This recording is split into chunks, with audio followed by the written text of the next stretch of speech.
Olá, você que me segue no Rodrigo Silva Arqueologia, que bom estarmos juntos aqui para o nosso bate-papo semanal sobre Bíblia, teologia, religião e assuntos afins. Se você não é inscrito no canal, por favor, se inscreva. Venha fazer parte dessa família do Rodrigo Silva Arqueologia. E o vídeo de hoje é diferente. O que eu vou fazer aqui? Eu quero dar um presente para quem ainda não é meu aluno no curso A Bíblia Comentada com Rodrigo Silva. Você não é meu aluno? Então esse vídeo é para você. E se você já é meu aluno, você pode assistir esse vídeo também. Por quê? Gente, eu fico muito feliz sempre que eu encontro pessoas na rua, no aeroporto, no shopping, na igreja, no Brasil e no exterior. Já aconteceu isso várias vezes e a pessoa vem com um sorriso e fala assim: olha, eu sou seu aluno lá no curso A Bíblia Comentada. Olha, eu estou aprendendo muito, eu estou muito feliz, fora as mensagens que a gente recebe aí nas redes sociais. E também tem aquelas pessoas que dizem com entusiasmo: eu quero ver o meu nome lá no museu, pelo menos o tijolinho que eu estou ajudando a construir também. Isso é muito legal, é muito significativo para mim. Então eu conversei com a equipe e falei: por que a gente não disponibiliza na internet a primeira aula do curso A Bíblia Comentada para as pessoas que ainda não conhecem o conteúdo do curso possam conhecer? Possam ver o aprofundamento que nós temos ali na Palavra de Deus, a didática com a qual o material é passado. E então, por que você não conhece agora esse conteúdo? Desse modo, nós decidimos então que no vídeo semanal de hoje eu vou disponibilizar para vocês a primeira aula do curso A Bíblia Comentada com Rodrigo Silva. Então pegue caneta e papel, anote porque tem muita informação importante e depois dessa aula eu aguardo você como meu aluno agora oficial no curso A Bíblia Comentada, tá bem? Que Deus abençoe você e o ilumine no estudo da Palavra de Deus. Que bom estar com vocês aqui para estudarmos a Palavra de Deus. Hoje vamos começar com a introdução da Bíblia Sagrada. Mas você sabe que entre os elementos que temos que ter para estudar a Bíblia, o principal deles é o elemento espiritual. A gente não pode esquecer que não estamos falando de um livro qualquer, não estou falando de uma obra de Machado de Assis ou de um poema de Carlos Drummond de Andrade. Eu estou falando da Bíblia, o livro que Deus inspirou seus profetas a repassar para a humanidade as verdades de Deus, a palavra de Deus. Portanto, é imprescindível que sempre comecemos a estudar a Bíblia com uma oração. E eu gostaria de convidar você, então, a fechar os seus olhos e falarmos ao Espírito Santo, a Deus Pai e a Jesus, pedindo a orientação na leitura da sua palavra. Oremos? Amado Senhor, em nome de Jesus nós iniciamos esta oração e esse estudo. Que teu santo poder, que teu santo Espírito fale ao nosso coração. Muito obrigado por esse livro maravilhoso, a Bíblia Sagrada. Fica conosco agora, abençoa todos que estão conosco neste momento, em nome de Jesus. Amém, Senhor. Muito bem, pessoal, eu estou com a Bíblia aqui e, como eu já falei na introdução desse curso, eu não vou ter pressa em usar, assim, de maneira estanque, 4 aulas para cada livro da Bíblia. Eu penso que não. Vamos devagar, com calma, mastigando cada letra, cada frase, cada expressão da Bíblia, como se fosse a refeição mais apetitosa. Você sabe, uma boa refeição não pode ser um fast food que você come correndo porque tem que sair para trabalhar. Você tem que degustar aquilo ali. E a palavra de Deus, a mesma coisa. É lógico que não dá para a gente passar versículo por versículo da Bíblia, senão iremos ter 100 anos de curso, e não é esse o objetivo. Nós vamos pegar o livro, ter um panorama geral sobre o livro, pegar as partes mais importantes, talvez aquelas passagens de difícil interpretação, vamos usar o recurso da tela que está aqui atrás, vamos usar o recurso, vez ou outra, de um objeto arqueológico que nos ajudam a compreender melhor o cenário, ou seja, tudo o que for possível trazer para tornar mais didática essa aula, nós vamos fazer, tá bem? E para começar hoje, eu não quero entrar direto no Gênesis. Vamos falar da Bíblia como um todo, tá certo? Você já ouviu, talvez, você que me acompanha nas redes sociais, talvez você já até ouviu essa explicação em alguma aula, alguma palestra que eu dei, mas eu achei por bem começarmos repetindo pelo menos esse conceito de como a Bíblia está organizada, para ficar mais didático para você, quem sabe tornar a Bíblia um panorama mais lúdico, tá certo? Então vamos começar pelo nome Bíblia. Você sabe que Bíblia é uma palavra que vem do grego, que significa coleção de pequenos livros. Ou seja, você tem vários livrinhos que em conjunto formam a Bíblia. Sendo assim, eu acho que não estou cometendo nenhum sacrilégio em comparar a Bíblia a uma biblioteca. Eu tenho aqui no cenário uma biblioteca de livros. A Bíblia é mais ou menos assim. E você sabe que numa biblioteca, se você tem apenas 5 ou 6 livros, você pode até colocá-los de qualquer maneira que fica fácil achar qualquer um dos 5 quando você precisar dele. Mas quando você tem uma biblioteca muito grande, de dezenas de livros, aí é bom você catalogar. Você que é aluno de alguma universidade ou já fez alguma faculdade, você sabe que numa biblioteca pública os livros estão catalogados, às vezes tem um sistema Dewey ali com aqueles numerozinhos, você vai no computador, eu quero um livro de introdução à arqueologia, então ele lhe dá em que prateleira que aquele livro está e tudo mais. A Bíblia também foi organizada assim, em conjunto. E eu vou mostrar para você agora numa imagem como é que a Bíblia está organizada por livros, aí vai ficar mais fácil você entender a posição dos livros da Bíblia e onde encontra o livro do Gênesis, tá certo? Então aqui atrás você já tem uma ideia de como seria a Bíblia se ela fosse uma estante de livros, semelhante à que eu tenho aqui no estúdio, tá bom? Os 5 primeiros livros da Bíblia que você vê ali, eles estão em cor assim amarronzada, são os 5 livros de Moisés. Eles têm os nomes de Gênesis, Êxodo, Levítico, Números e Deuteronômio. Alguns autores pensam que Moisés também foi aquele que escreveu o Salmo 90 e o livro de Jó, mas sobre isso vamos falar numa outra ocasião. Por ora, você tem que entender que esses 5 primeiros livros de Moisés, eles são também chamados de a lei. A lei, porque grande parte deles trazem as normas, as leis para o povo de Deus. Uma outra coisa que você pode entender assim na organização desses livros, nessa estante chamada Bíblia Sagrada, é que eles seguem mais ou menos uma cronologia da história do povo de Israel. Isso mesmo, uma cronologia. Então, com o Gênesis, o primeiro livro, começa com o princípio da história. Por isso que o Gênesis marca ali o início da criação, como Adão e Eva foram criados, como a humanidade surgiu das mãos de Deus. Aí veio o pecado, infelizmente. Depois do pecado, o dilúvio, e depois do dilúvio, a primeira família, as famílias que vieram dos filhos de Noé, repovoando a terra. Aí vem Abraão, Isaac, Jacó, os patriarcas. Aí você tem o Êxodo, contando o povo de Israel no Egito, a sua saída do Egito, e até o livro de Deuteronômio, Gênesis, Êxodo, Levítico, Números e Deuteronômio, até o Deuteronômio, a passagem do povo pelo deserto do Sinai. Aí depois disso, depois desses 5 primeiros livros, a história continua.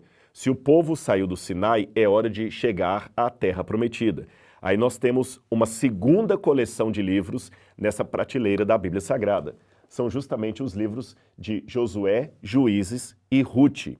Esses 3 livros de Josué, Juízes e Rute cobrem aquele período em que o povo de Israel agora está se assentando na terra de Canaã e se tornando uma nação, um país. São as conquistas de Josué. Depois, quando o povo é governado pelos juízes, os governadores dos hebreus não se chamavam nessa época prefeitos, nem reis, se chamavam juízes. E aí você tem uma história particular de Rute e Noemi, que são personagens importantes, e a história delas, então, em destaque, acontece nesse período. Depois, você começa o período da monarquia de Israel. São os livros que aparecem em tom verde. Aí você tem Samuel, Reis, Crônicas. Esses 6 livros cobrem todo o período da monarquia de Israel, desde o primeiro rei, que foi Saul, até a época em que os judeus são levados para o cativeiro. Mas deixe-me abrir um parênteses aqui. Essa monarquia de Israel não foi uniforme todo o tempo, porque houve uma briga de irmãos, e o reino se dividiu, as tribos do norte e as tribos do sul. O norte ficou chamado Israel, e tinha um rei próprio. O sul ficou chamado Judá, e também tinha um rei próprio. O norte ficou com a capital Samaria, e o sul ficou com a capital sendo Jerusalém. Nessa briga, houve uma conquista externa do norte em 722 a.C. e o norte foi destruído pela Assíria. O sul continuou. Aí veio Nabucodonosor, destrói Jerusalém, destrói o templo e, infelizmente, nós temos aí o fim da monarquia de Israel. Nesse período que marca o fim da monarquia de Israel, o povo fica 70 anos cativos em Babilônia. Na época dos persas, eles voltam para reconstruir a cidade de Jerusalém, o templo e as muralhas da cidade. Você está percebendo que nós estamos seguindo a linha do tempo? Não sei se ficou claro isso para você. Nós começamos lá na criação de Adão, depois passamos pelo dilúvio, depois nós passamos por Noé, Abraão, Isaac, Jacó, o povo de Israel escravo no Egito, o povo de Israel 40 anos no deserto, o povo de Israel sendo comandado pelos juízes, o povo de Israel como uma monarquia, o povo de Israel destruído pela Assíria e pela Babilônia. Você notou como é uma cronologia? E você percebeu como os livros da Bíblia estão obedecendo essa cronologia? Ou seja, existe uma ordem lógica na forma como os livros foram colocados. É lógico que essa ordem dos livros não foi estabelecida pelos profetas que os escreveram. Foram editores, posteriormente, que fizeram esta organização dos livros para facilitar o nosso entendimento. Aí nós passamos agora para uma outra fase, que é após o retorno do povo para reconstruir Jerusalém que estava destruída. Aí você tem os livros de Esdras, Neemias e Ester. Esdras e Neemias contam justamente esse período de reconstrução de Jerusalém, do templo e das muralhas de Jerusalém. Já estou aí por volta do 5º século a.C. E o livro de Ester também, assim como aconteceu com Ruth lá na época dos juízes, aqui acontece com a história de Ester, uma personagem tão importante que a história dela se destacou aqui, quando ela liberta o povo judeu de serem mortos na época dos persas. Bom, com Ester você termina essa parte histórica. Aí é a hora de mostrar então os profetas da Bíblia, mas antes dos profetas, a Bíblia dá um intervalo para falar das canções, dos provérbios, da sabedoria do povo de Israel. Aí vem uma coleção chamada Sirácida, ou coleção de sabedoria. São os poemas de Israel. Esta parte da coleção, ela não segue aquela cronologia que estava vindo até aqui. Você percebeu que nós viemos desde Adão até o 5º século antes de Cristo aproximadamente, numa ordem cronológica muito exata. E os livros vão acompanhando essa ordem cronológica na sua Bíblia. Depois você pode acompanhar a ordem na Bíblia. Mas agora nós temos livros que são atemporais. São livros, como eu falei, que mostram a sabedoria de Israel. E essa sabedoria é muito marcante, sabe? Ali no Oriente Médio, eles têm uma coisa muito forte com a ideia da sabedoria.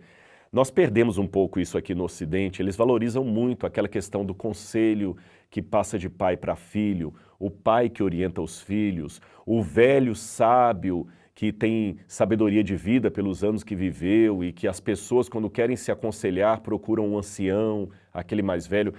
Infelizmente, vivemos numa sociedade que colocou em descarte os mais velhos. Quem é mais velho é desatualizado, ele não sabe mexer com o Instagram, ele não sabe mexer com a última versão do iPhone, ele não sabe instalar um aplicativo, ele está ultrapassado. O que eu tenho para aprender com ele? Eu quero aprender com Zuckerberg e os mais novos. A gente mudou um pouco, polarizou isso. Mas naquela época não era assim. Quanto mais a pessoa vivia, entendia-se que mais sabedoria e experiência de vida ela tinha para apresentar para o povo. E eles louvavam a Deus por essa sabedoria. Por isso que o louvor, a sabedoria e até o humor, isso mesmo, a anedota, a piada, fazia parte da sabedoria. Só para você ter uma noção, eu já vou dar um spoiler aqui quando a gente entrar nos livros de sabedoria. Na mentalidade hebraica daquele tempo, a sabedoria, o humor, são a mesma coisa. Sabe como é que eles definiriam isso? Olha o que um judeu daquele tempo, do tempo da Bíblia, definiria a sabedoria. Ele diria o seguinte: sabedoria é uma coisa óbvia seguida a uma situação inesperada. Por exemplo, quando você pergunta a alguém assim, por que kamikaze usa capacete? Raciocina comigo, você sabe o piloto kamikaze? Aquele que entrava no avião e ia direto assim para um navio, explodia e ele acabava morrendo. Na época da guerra, os pilotos kamikazes eram pilotos japoneses que eles se suicidavam jogando o seu avião cheio de bombas no alvo inimigo e ele morria junto. Mas geralmente os kamikazes usavam capacete. Para que se ele vai morrer? A resposta óbvia? Quem disse que o capacete é para ajudar a proteger a cabeça de um piloto? Se o avião bater, o capacete não vai resolver nada, ele está andando de avião, não é de moto. Aquele capacete servia apenas para ele colocar o fone de ouvido e se comunicar com a base. E eu tenho certeza que você está dando um semi-sorriso aí pensando, é óbvio, é óbvio. Como é que eu não tinha pensado nisso antes? Piloto precisa de capacete, não é para salvar a cabeça, ele não é um piloto de moto, mas é para comunicar com a base. Mas você percebeu? É o óbvio seguido do inesperado, você não esperava essa resposta. E a piada não é a mesma coisa? A piada não é aquela noção de humor que você conta e depois fala assim, é óbvio. Por exemplo, eu não sei se eu sou bom para contar piada, mas alguém diz assim, disseram, o mágico disse, vá ver se eu estou na esquina. Foram e ele estava. Óbvio. Eu sei que talvez você não riu, mas eu tentei fazer uma piada. Tanto a piada como o humor é uma coisa óbvia, mas ninguém esperava aquele final. Todo jogador de tênis, ainda que esteja descalço, é um jogador de tênis. É óbvio, é engraçado, mas ninguém esperava esse final. É assim que eles definem o humor e a sabedoria. E esses livros de humor e a sabedoria fizeram mais um conjunto atemporal na Bíblia, que não está seguindo aquela cronologia, mas estão aí. O livro dos Salmos, por exemplo, era a maneira que eles tinham de louvar a Deus com humor, porque eles estavam alegres, e ao mesmo tempo com sabedoria, porque estavam reverenciando a Deus. Embora alguns livros de salmos, a bem da verdade, eram salmos também de tristeza, de lamento, até de luto. Vamos então ver quais eram os livros de sabedoria? Aqui estão eles. Você tem Jó, Salmos, Provérbios, Eclesiastes e Cantares. A maior parte desses livros aí escritos pelo grande sábio Salomão. Então você viu, até aqui nós tivemos os livros da Bíblia colocados não por ordem cronológica em que foram produzidos, mas seguindo uma sequência cronológica da história do povo, desde a criação do mundo até o 5º século a.C. Depois você tem esses livros de sabedoria, os Salmos eram um livro de cânticos de Israel, Provérbios de sabedoria, e finalmente você tem agora a divisão dos profetas do Antigo Testamento, que também são divididos entre profetas maiores e profetas menores. Profetas maiores não é porque eles eram de maior estatura ou mais importantes que os outros, não.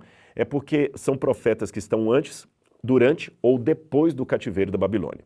Os profetas maiores seriam eles Jeremias, Isaías e o livro de Lamentações, que também foi escrito por Jeremias. Ah, sim, e também Ezequiel, não poderia esquecer de Ezequiel. Então você tem Isaías, Jeremias, Lamentações e Ezequiel.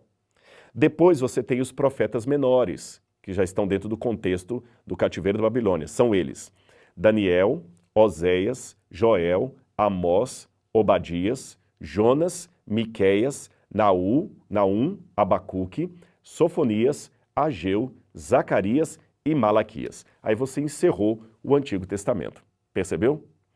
Os judeus da época de Jesus chamavam toda essa coleção de duas maneiras. Às vezes eles chamavam de a lei e os profetas. A lei seria os 5 primeiros livros de Moisés e os profetas seriam todo o restante. Às vezes eles chamavam de a lei, os escritos e os profetas. Por isso que os judeus usam uma abreviatura em hebraico para falar do Antigo Testamento, das Escrituras. Eles chamam de Tanar. Tanar significa Torá, a lei, Tanar. Naviim, os profetas em hebraico, e Ketuvim, que seriam os escritos, Tanar, a abreviação da lei, escritos e profetas. Aliás, se você olhar no Novo Testamento, Jesus usa essa nomenclatura. Muitas vezes ele diz assim, nunca lestes o que está escrito na lei e nos profetas, porque a respeito dele estava escrito na lei, nos profetas e nos escritos. Você encontra isso no Novo Testamento. Agora, já que eu falei do Novo Testamento, ele também está dividido de uma forma lógica. Então vamos lá. Como o Novo Testamento começa com o evento de Jesus, isso diferencia o Antigo do Novo Testamento. Quando você pega a sua Bíblia, mais ou menos aqui no meio, o que está daqui para trás, o Antigo Testamento, foi escrito antes de Jesus. O que está daqui para frente, o Novo Testamento, depois de Jesus. Então, assim, nós começamos o Novo Testamento. Vamos ver na tela? Aqui você tem Mateus, Marcos, Lucas e João, os 4 evangelhos que contam a história de Jesus, seu ministério, seus ensinos. Na verdade, alguns nem gostam de chamar os evangelhos de biografias de Jesus, mas de um querigma, uma proclamação sobre Jesus, embora se tratem de uma narrativa autêntica, histórica. Depois de Jesus, você tem o período de formação da igreja cristã. Aí entra um livro isolado que conta a história da igreja, especialmente com ênfase no ministério de Paulo. Eu estou falando do livro de Atos dos Apóstolos. Você vê que ele aparece isolado aí um pouco depois dos evangelhos. Aí, a outra parte do Novo Testamento é grandemente composta de cartas, cartas ou chamadas epístolas, que eram escritas. E aquele que escreveu o maior número de cartas preservadas no Novo Testamento foi o apóstolo Paulo. E as cartas que ele escreveu e que aparecem aí são Romanos, Coríntios, Gálatas, Efésios, Filipenses, Colossenses, 1ª e 2ª Tessalonicenses, e depois você tem Timóteo, Tito e Filemon. A carta aos Hebreus, ela já é um pouco problemática. Em primeiro lugar, porque ela não tem características de ser uma carta. Eu me lembro de um professor no seminário que foi dar para a gente aula de Hebreus, era o padre Johann Konings. E ele dizia o seguinte: a primeira coisa que aprendemos da epístola de Paulo aos Hebreus é que não era de Paulo, não era epístola e não era aos Hebreus. É que, na verdade, esse nome Epístola de Paulo aos Hebreus, embora seja um nome que muita gente conhece, foi dado posteriormente. Nós não temos certeza de quem escreveu o texto de Hebreus. Ele também não tem características de ser uma carta, uma epístola. Parece mais uma pregação que alguém anotou, um ensino. Mesmo que não seja de autoria de Paulo, o conteúdo é paulino. Alguns pensam que talvez foi Apolo que escreveu as anotações do ensino de Paulo. É difícil precisar. O mais importante é que é um texto inspirado e que está na Bíblia Sagrada, mas por isso foi retirado ali das epístolas de Paulo e colocado nas epístolas gerais, tá bom? Então nós temos ali Hebreus. E depois de Hebreus vem outras cartas escritas por autores que não o apóstolo Paulo. São eles: Tiago, que foi um dos primeiros líderes da igreja, o primeiro líder da igreja cristã, ele é mencionado no livro de Atos dos Apóstolos. Depois de Tiago você tem Pedro, 2 epístolas de Pedro, 3 de João e uma de Judas, que não é evidentemente o Judas Iscariotes, é o Judas irmão de Jesus. E o último livro, também colocado em destaque e separado das epístolas, o livro do Apocalipse, que traz revelações importantes sobre a trajetória profética do povo de Deus até a volta de Jesus. Bom, agora deu para você ter um panorama completo do que seria a Bíblia. Pode parecer um pouco prolixo, mas eu acho melhor a gente começar assim devagar, porque é muito bom você não apenas ir direto ao texto, mas compreender o contexto no qual aquela expressão da Bíblia, aquela parte foi escrita. Por isso que eu me preocupei aqui em gastar um bom tempo das aulas, primeiro preparando você para o que você vai encontrar, tá bom? Agora eu quero mostrar algo importante para você aqui. Deixa eu só beber um pouquinho d'água. Aliás, um conselho que eu dou para você que está em casa: beba muita água. Quando você for assistir a aula aqui, nós teremos geralmente as aulas de 45, 50 minutos. Traga uma garrafinha d'água, beba água. A água é vida e o nosso corpo é templo do Espírito Santo. Então, se você não beber pelo menos 2 litros de água por dia, você já está doente. Então vamos valorizar o corpo que Deus nos deu, o templo do Espírito Santo. Isso também é uma forma de louvor, é uma forma de doutrina. Está na Bíblia. Agora eu quero mostrar para vocês aqui uma coisa muito interessante. O mais antigo texto copiado do livro do Gênesis. Você vai ver aí agora na sua tela esse texto que está aí. Esse é o mais antigo texto do livro do Gênesis. Ele foi copiado cerca de 100 anos antes de Cristo. Sabe o que mais me fascina? Em primeiro lugar é o lado da emoção. Eu vi pessoalmente esse texto com os meus olhos numa exposição em Israel. E o curador dos manuscritos do Mar Morto, esse texto foi encontrado no Mar Morto, entre os textos ali, os famosos manuscritos do Mar Morto, em Herbert Qumran. O curador desses manuscritos, o Dr. Adolfo Reutemann, é um amigo pessoal meu, já esteve no UNASP dando cursos aqui 2 vezes no Brasil. Aqui no Brasil ele teve umas 3 vezes, no UNASP 2 vezes. Uma pessoa muito simples, muito bacana, muito acessível. E é muito importante, eu vejo a emoção dele de trabalhar com esses manuscritos. E alguns eu tive a oportunidade de ver pessoalmente. É lógico, ler esses textos, você tem que estar muito bem treinado no hebraico, porque é uma letra manuscrita, não é aquele hebraico bonitinho que nós temos ali impresso na Bíblia em hebraico, principalmente com os pontinhos colocados pelos maçoretas. Mas quando é um texto hebraico que você já conhece, aí fica mais fácil você ler ali. Esse é o meu caso, tá certo? Eu não sou um especialista em língua hebraica. mas eu consigo ler ali, a primeira parte está rasgada, mas a outra você consegue ler Shamayim, Elohim, veja o trecho de Elohim, et Hashamayim, et Haaretz. É possível ver ali o Haaretz bem ali na frente, olha. É muito fácil de ver. Haaretz é a última palavra que está na primeira linha que aparece aí para você. A primeira linha do Gênesis. Ali está escrito em hebraico justamente: no princípio criou Deus os céus e a terra.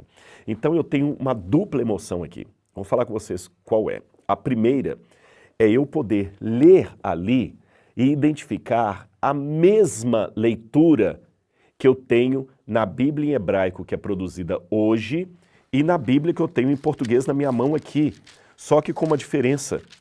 Eu estou lendo o mesmo texto aqui, copiado há 2100 anos. É muito emocionante. Sabe, eu não posso esconder isso de você. Deu um brilho no coração estudar essas coisas. Eu fico pensando, como era o rosto da pessoa que escreveu aquilo ali? Seria ele um velho? Seria um jovem? Que horas ele escreveu esse texto? Em que condições ele escreveu ali no sol do deserto?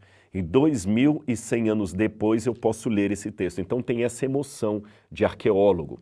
Mas também existe uma emoção de crente. Sabem qual é? Eu vou contar para você uma coisinha. Nós não temos os originais da Bíblia. Por exemplo, eu não tenho o original do Gênesis. Então nós temos apenas cópia de cópia de cópia de cópia. E a cópia em hebraico mais antiga que nós possuímos da Bíblia datava do ano 970 depois de Cristo. Ou seja, eu estou falando da Idade Média. Agora imagina, na Idade Média você tinha essa cópia de 970 depois de Cristo do Gênesis. Nós que vivemos no século 21, ou até um pouco antes, aqueles que viviam no século 20, olhavam para essas cópias e muitos críticos da Bíblia faziam uma pergunta: será que os judeus copiaram fielmente a Bíblia? Porque vejam bem, considerando, como eu vou falar daqui a pouquinho, que o autor do Gênesis seja Moisés, o Gênesis teria sido escrito no século XV a.C., no século XV. Se a cópia mais antiga que nós temos data de 970 depois de Cristo, eu estou falando de aproximadamente 2.400 anos de separação entre o Moisés histórico e a cópia em hebraico mais antiga do livro do Gênesis. Então a pergunta óbvia que se faz é: quem me garante que essas cópias foram copiadas de maneira fiel? Quem me garante que um copista não resolveu por conta própria acrescentar uns 2, 3 versículos ali, não é? Imagine se fosse hoje aí, o sujeito é torcedor de um time de futebol, aí ele coloca nos 10 mandamentos um 11º lá assim: não falarás mal do time do Atlético Mineiro, alguma coisa parecida. Quem me garante isso? E os cristãos não tinham muito que argumentar a esse respeito, apenas aceitar pela fé. Agora, quando em 1947, um garotinho beduíno chamado Muhammad El-Dib estava procurando as cabras dele lá no deserto da Judéia, ele pegou umas pedras e começou a jogar numas valas, numas grutas, para ver se as cabras estavam lá dentro. E quando ele jogou as pedras, ao invés de ouvir o barulho das cabras, ele escutou o barulho de vasos de barro se quebrando. Ele chamou o irmão mais velho, eles desceram por uma corda e viram que lá no fundo havia uns vasos em cilindro, mais ou menos dessa altura assim, e quando abriram os vasos, lá estavam cópias de uma grande literatura judaica, alguns livros da Bíblia, outros textos dessa comunidade que viveu ali no deserto. Enfim, depois os arqueólogos encontraram 11 cavernas, muitas delas com cópias de livros da Bíblia datados de até 270 anos mais antigos do que o nascimento de Jesus. Aí, quando eles compararam essas cópias com as cópias hebraicas que nós tínhamos da Idade Média, aquelas posteriores a 970 depois de Cristo, viram que a Bíblia foi muito bem preservada pelos judeus. Eu estou falando do Antigo Testamento. E o livro do Gênesis, que é o que me interessa aqui, está copiado de maneira tal qual aquele livro que foi produzido na Idade Média. Em outras palavras, agora vem a minha emoção de crente também. Eu percebo por essa descoberta arqueológica que Deus não apenas inspirou a Bíblia, mas Ele também conservou aquilo que Ele inspirou. Gente, isso é maravilhoso, não é mesmo? Então você vê aí uma cópia do Gênesis datada de aproximadamente 100 anos antes de Cristo. Agora, já que eu falei do autor, vamos a ele, Moisés. Aí você tem o quadro de Moisés de Michelangelo. Ele provavelmente é o autor do livro do Gênesis. Eu acredito nisso. Jesus considerou Moisés o autor do Gênesis. A tradição judaica e a tradição cristã mais antiga sempre consideraram Moisés o autor do livro do Gênesis e dos documentos que se seguem. Gênesis, Êxodo, Levítico, Números e Deuteronômio. E eu falei com vocês também, quando estava apresentando um panorama geral da Bíblia, que provavelmente Moisés também seja o autor do Salmo 90, que é de autoria de Moisés, e do livro de Jó. Moisés, então, escreveu o Gênesis, provavelmente, como eu vou mostrar para vocês em aulas seguintes, no deserto do Sinai. Em que circunstâncias ele escreveu o Gênesis, que tipo de escrita ele usou para produzir o Gênesis, nós vamos explicar mais à frente.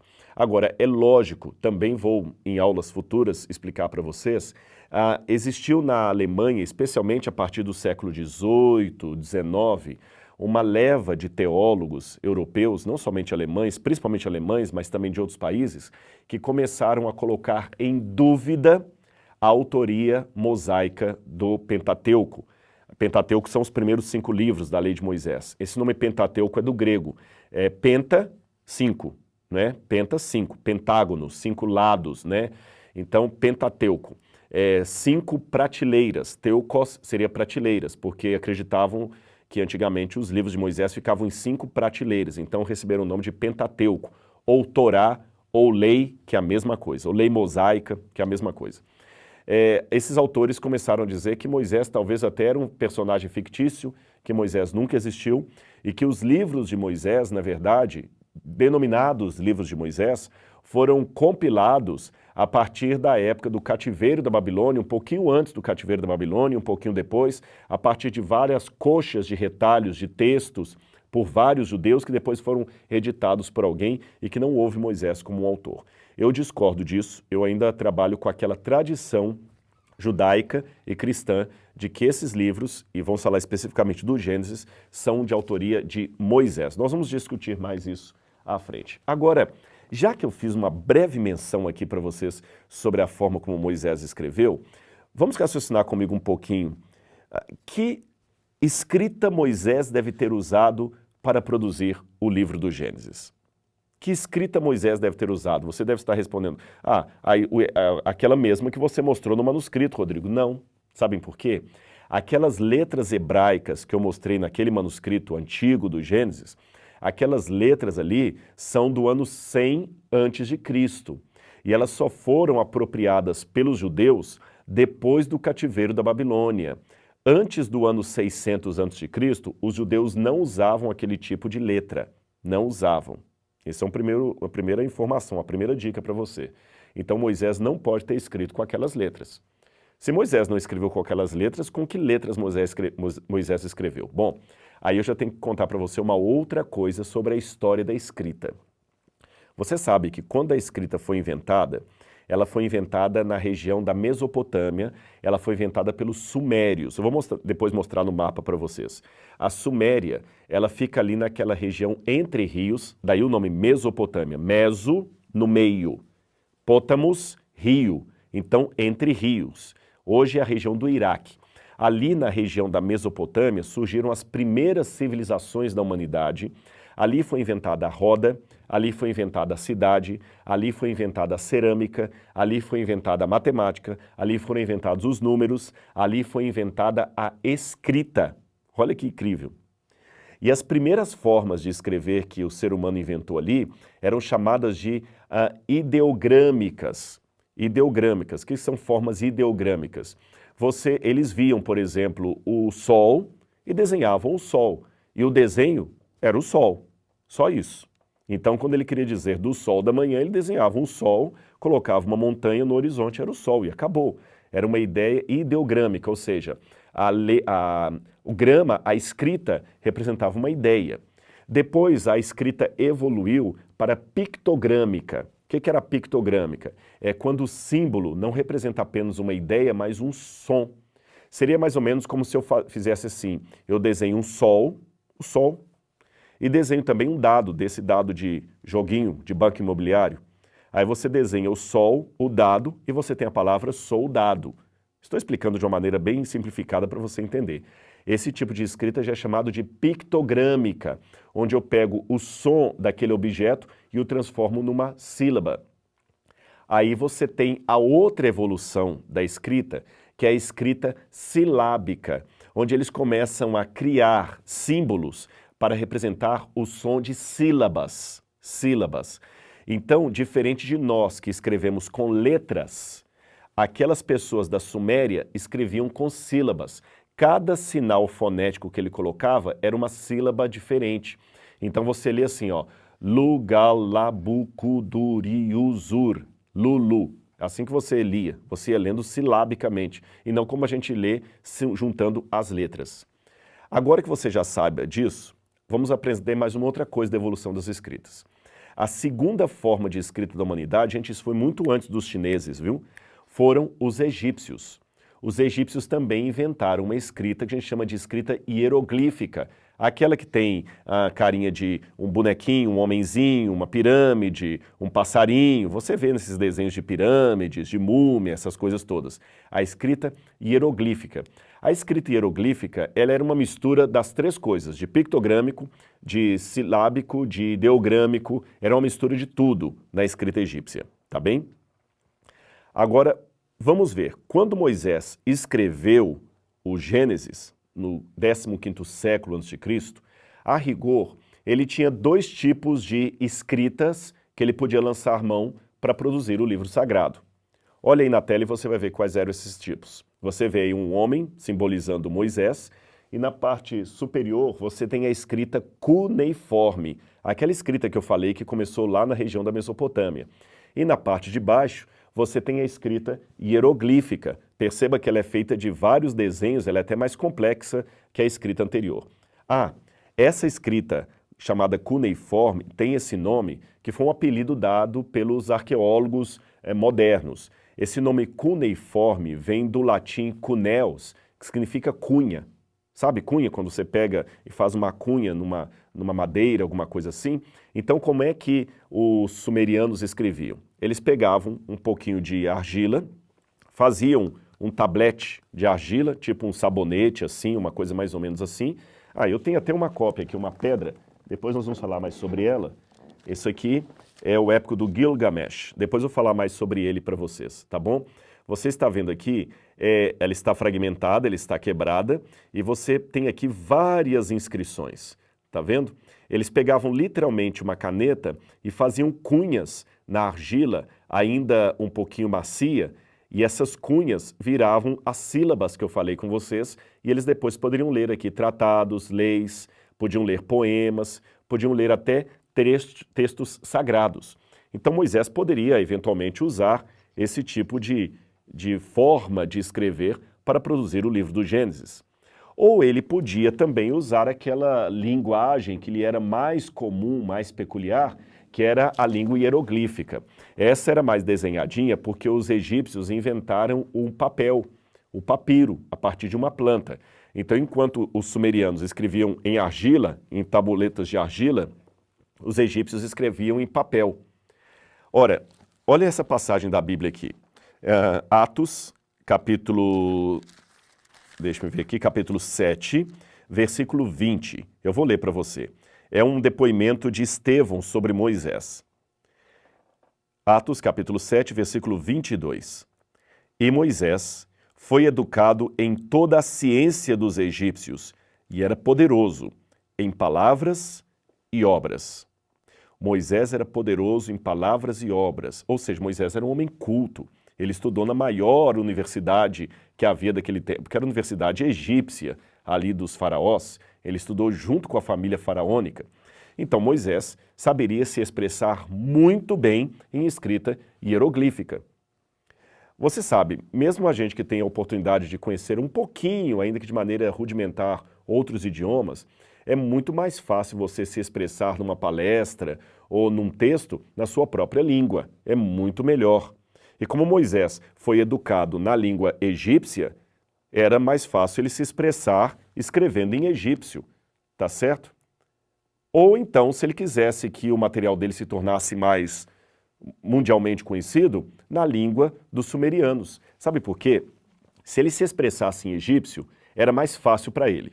Se ele se expressasse na escrita cuneiforme, naquela escrita de cunhas ali, que eles iam fazendo as cunhas na argila e iam escrevendo, todo mundo ia poder ler, porque a escrita cuneiforme era a escrita mundial da época.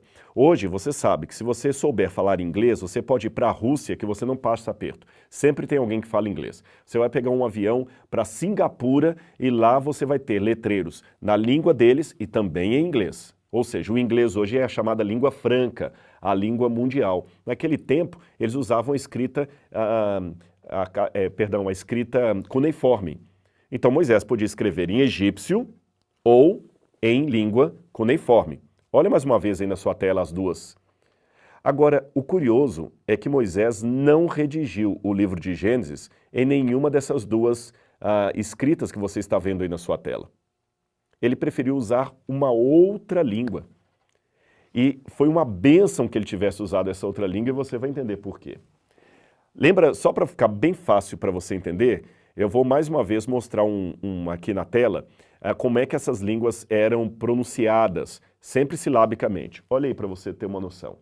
Em cima você tem os sinais cuneiformes e você tem um trechinho em língua acadiana, que se lê Li Shanum Acaditum. Li Shanum Acaditum, traduzindo idioma acádio, do acádio, o idioma acadiano. É isso que está escrito aí. Li Shanum Acaditum. Mas se você percebeu que eles escrevem sempre assim, cada sinal gráfico desses é uma sílaba. Agora, se eu escrever em egípcio, é a mesma coisa. Chesef unas pa'am rent ank. Ou seja, para ele, unas, este homem comeu a vida eterna, ank, a vida eterna. Olha mais uma vez aí na tela. Esta última símbolo que você pode ver aqui, ele parece uma chave ou uma cruz que se lê Ankh. Na verdade, você lê Ankh, mas é um símbolo só, que significa vida eterna. Esses dois tipos de escrita eram muito complexos, muito complicados. O Gênesis, como eu falei, hoje está grafado dessa maneira em hebraico, que é uma língua alfabética, como a que nós usamos hoje, mas eu já falei com vocês que não foi dessa forma que Moisés escreveu. Resumindo o que nós vimos até aqui, você tinha a língua, veja no mapa aí, vai ficar mais fácil para você entender. Você tinha num canto os egípcios usando a escrita hieroglífica, que você vê são os desenhos em forma de pássaros, água, um homem, e você tem aqui na atual região do Iraque, os sumerianos inventando a escrita cuneiforme, em forma de cunhas. Mas onde você vê esse coraçãozinho escrito ABC, aí fica a Península do Sinai, o deserto do Sinai. Acima você tem o Mar Mediterrâneo, abaixo você tem o Mar Vermelho. Nessa Península do Sinai, nesse deserto, um grupo de trabalhadores, talvez pastores de ovelhas ou provavelmente mineiros, não originários de Minas Gerais, como eu, mas pessoas que trabalhavam em minas ali no deserto do Sinai, resolveram, por alguma razão que nós desconhecemos, criar uma língua própria deles, mais simplificada para se expressar. É o seguinte, é que como aquelas pessoas ali eram mais provincianas, mais simplórias, eles não tinham condição de escrever na sofisticada língua dos egípcios, no hieroglífico, nem também na língua cuneiforme. Eles não tinham tanta terra assim para fazer barro, ali era deserto, não dá para fazer tanto barro assim para fazer tabletes de argila. O papiro também era caríssimo e eles não tinham condição de ficar fazendo todos aqueles desenhos minuciosos dos egípcios. Mas eles queriam também, de alguma maneira, se comunicar através da língua. Então aqueles que moravam ali no deserto, como eu falei, provavelmente trabalhadores de minas, ou trabalhadores que trabalhavam como pastores de ovelhas, criaram uma escrita muito rudimentar, simplificada, que eles praticamente copiaram dos egípcios. Eu vou explicar para você como é que eles fizeram. Eles olharam para os egípcios e falaram assim, vamos criar uma forma de escrever mais simples que os egípcios? E assim eles fizeram. Foi encontrada ali na região algumas inscrições que você vai ver aí no quadro. Wad e Ol, eles encontraram esse bonequinho aí, que na verdade não é apenas um desenho rupestre, é uma forma de escrever apropriada pelos moradores do deserto do Sinai. Acima também você tem ali como se fosse uma onda, depois como se fosse o desenho de um boi, um homenzinho sentado, um desenho de um quadrado. Esta aqui é a forma simplificada que os habitantes do deserto do Sinai usaram para escrever, para se comunicar por escrito. Em El Hadim também, em Serabit, eles encontraram também esse tipo de escrita ali, apropriada pelas pessoas que moravam na região do Sinai. Agora, olha que curioso, e com isso eu já vou fechando a aula de hoje. Olha como Deus trabalha, gente, como Deus é maravilhoso. Essa forma primitiva das pessoas ali escreverem foi a que deu origem à escrita alfabética. Aquela escrita que nós usamos até hoje. Olha que curioso. A escrita alfabética começou porque pessoas simplórias não no sentido de com pouca capacidade mental, porque às vezes a pessoa é simples, ela é provinciana, mas é um gênio. Você sabe que às vezes você encontra na periferia uma criança, um jovem, às vezes com a capacidade de um Einstein. O que ele talvez não teve foi a oportunidade de Einstein de estudar. Mas há muitos gênios em todo lugar do mundo. Agora raciocine comigo. Aquelas pessoas simples, devido à sua simplicidade, queriam também se comunicar por escrito. Mas eles pensavam, bom, nós não temos chuva aqui, estamos no deserto. Então não tem como fazer barro para fazer as tabuinhas em cuneiforme como eles fazem lá na região da Suméria. Não temos dinheiro para comprar papiro, muito menos condição de fazer todos aqueles desenhos elaborados dos egípcios. Então vamos pegar a escrita egípcia e vamos simplificar de uma maneira mais simples para uso doméstico. Sabe aquele negócio só para a gente usar aqui em casa mesmo? E assim, simplificando a escrita egípcia, eles criaram a escrita alfabética.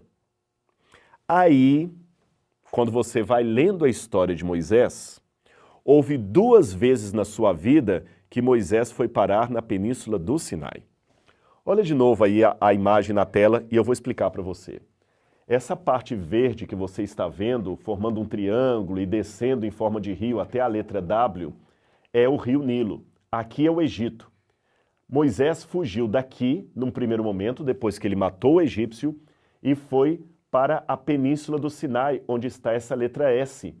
Aqui na península do Sinai, onde é o deserto de Midian, Moisés ficou escondido durante 40 anos porque ele havia matado um egípcio.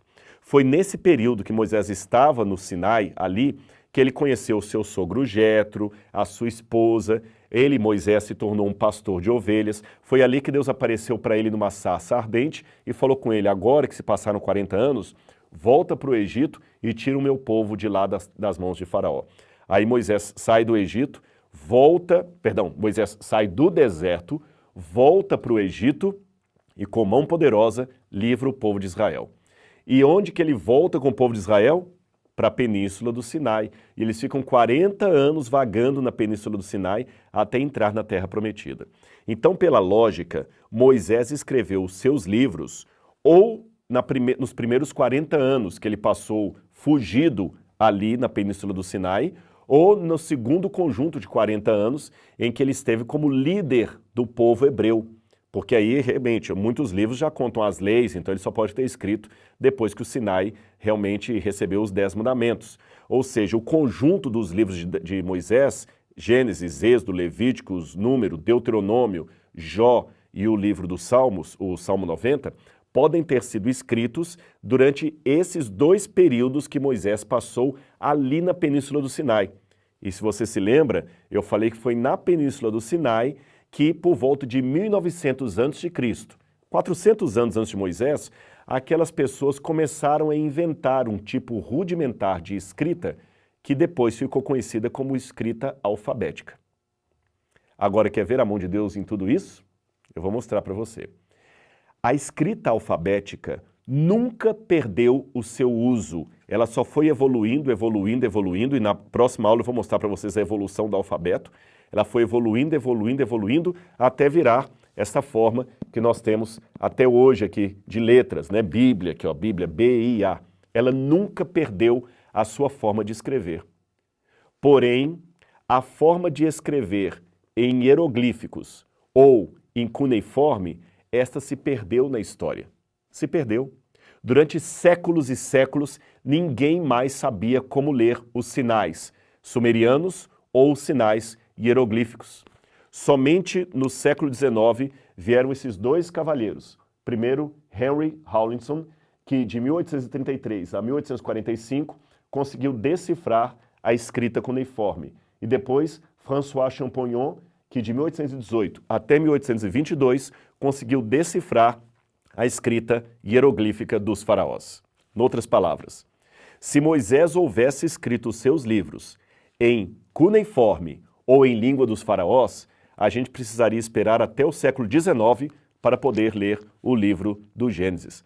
Mas Deus, de maneira sábia, acabou conduzindo Moisés para o deserto para tirá-lo da influência egípcia, fazê-lo escrever o Gênesis naquela linguagem primitiva dos habitantes ali, e assim a sua escrita nunca ficou perdida e por todos os séculos o Gênesis pôde ser lido. Não precisamos esperar por um Champollion para decifrar a escrita de Moisés.